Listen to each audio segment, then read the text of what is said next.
Hey, what's up? It's Miss Marty, UndeniableTV.net. I'm here with the one and only Mr. Treach. What it do? In the building. Watch your back! For those wondering what Treach been up to, because we ain't been seeing you in a minute, can you let them know what you've been up to? Yeah. I mean, Naughty by Nature, we've been on the road. We do 150 shows a year since '91. See, if you don't see us in the States, we just came back from Australia, Iraq. We about to go to Africa. Doing some things. Russia got canceled because they was tripping over there, bombing trains and shit. So you know, it was the business. But we stay out there, hitting them up. Got this new song, well, actually a new project called Anthem Inc., the Naughty album. Be out this summer. 2 songs on iTunes. Get to Know Me Better and Got a Lotta. Now, Get to Know Me Better is for the clubs. Got a Lotta, that's for the grindies. That's for the black hoodie, cone head hoodie, ugly face, don't shave for 2 days, just be out there type. And we just did a remix for the rhythmic dance party official naughty type joint with Pitbull, the remix. So look out for that. Get to Know Me Better. Alright, so can you take us back to like Naughty by Nature days? Like, how was hip hop then? Like the difference, what it is now? Like, what was hip hop Naughty by Nature? Well, basically hip hop back in the days, it was all about the labels. It was all about distribution. It was all about being on a certain machine. Right now, the whole game is like independent. You can run your whole label and everything straight from your house. You know what I mean? Everything, your studio and all that technology done took it to the level where it's more of an independent game. But it's like a certain machine you have to be on for distribution if you want your records or anything being played like they playing on the playlist now and everything else. So the thing is, just keep your grind going and make your whole band or a brand, and then make it a move. You gotta have a movement with it. One man, Trump ain't one man. He a conglomerate of investors.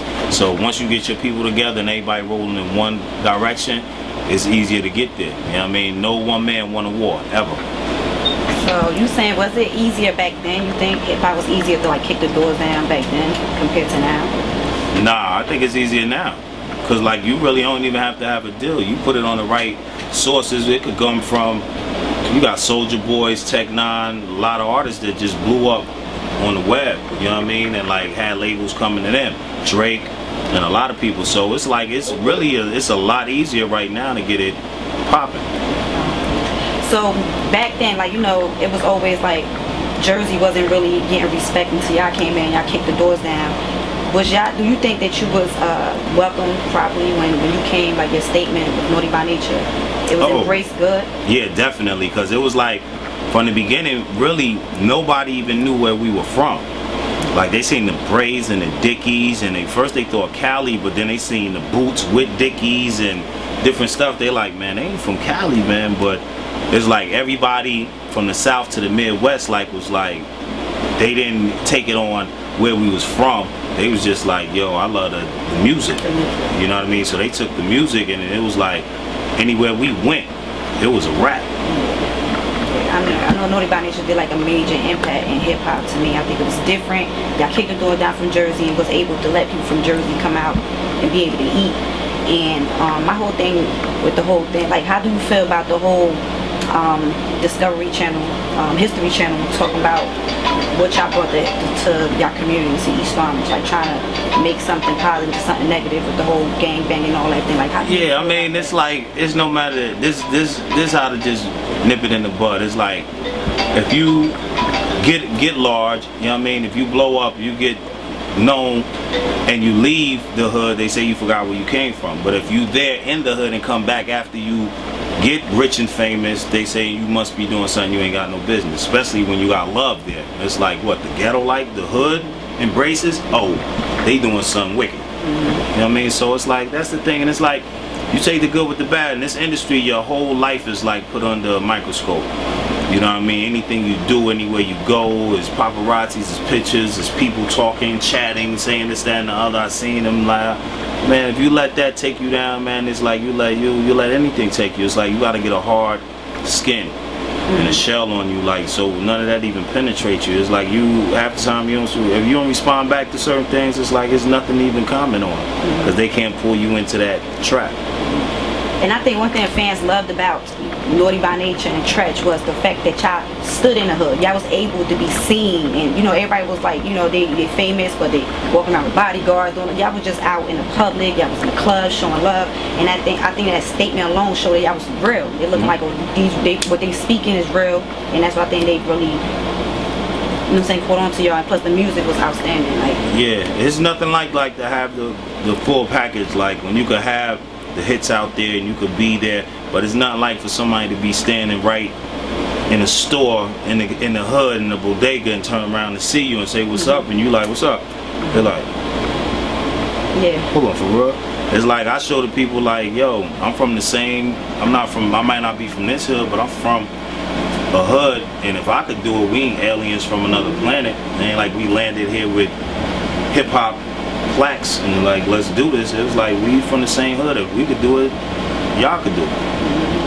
So now your whole movement, who you working with? Like, well, right now we got the Garden State Greats. It's like a collab. We've been doing this for about 3 years now. It's like we got everything from the Zoo Crew to Ill Town homies, DI, and like just the whole like Jersey movement from North to South Jersey. Anybody on our mixtapes could get on it from Jersey, because like I said, it's a movement. But like the original group is my homie Black, Prince Akeem, aka got Tata, Fam, B Wells, E Money Bags when he ain't locked up, and you know me. So it's like we coming through hard body with it, and like it's ridiculous because we from all over Illtown, North Carolina. You know what I mean? It's like we just got so many different aspects of just flavor and swagger. It just blends in crazy because it's Jersey, and the best thing about Jersey being always the underdog, every time somebody really come from Jersey, they ain't got no choice really but to really embrace it, because it sound different than everything else. It ain't the same old. We got whole different lingo, we got whole different styles and moves and the way we roll, so it's special. That's what it is. And for those that don't know, you had a real tight friendship with Tupac, and you was able to bring him out to the hood, and like, how did that become? Like, well, it's like I first met Pac, it was like he was a roadie and I was a roadie. A roadie is somebody that carry bags around on tour. That dude, it's a runner. We were runners out there living off of them, but every night we get to perform. He performed with Digital Underground, I performed with Latifah. So it was the Public Enemy tour like in 1990. PE, Latifah, Digital Underground, Heavy D. It was like for real. So we was out there on the road. Then once we got off the road, he was in Cali, I was on the east. So whenever we went back and forth on the road or anything else, we had each other covered. So from that, we knew each other before we had a record deal. Y'all kept that friendship real. For real. That's what it is. For real. So you say y'all still doing shows, and when's your next performance? Like, when you gonna be at? The next performance, actually, we just came from Augusta, Georgia yesterday.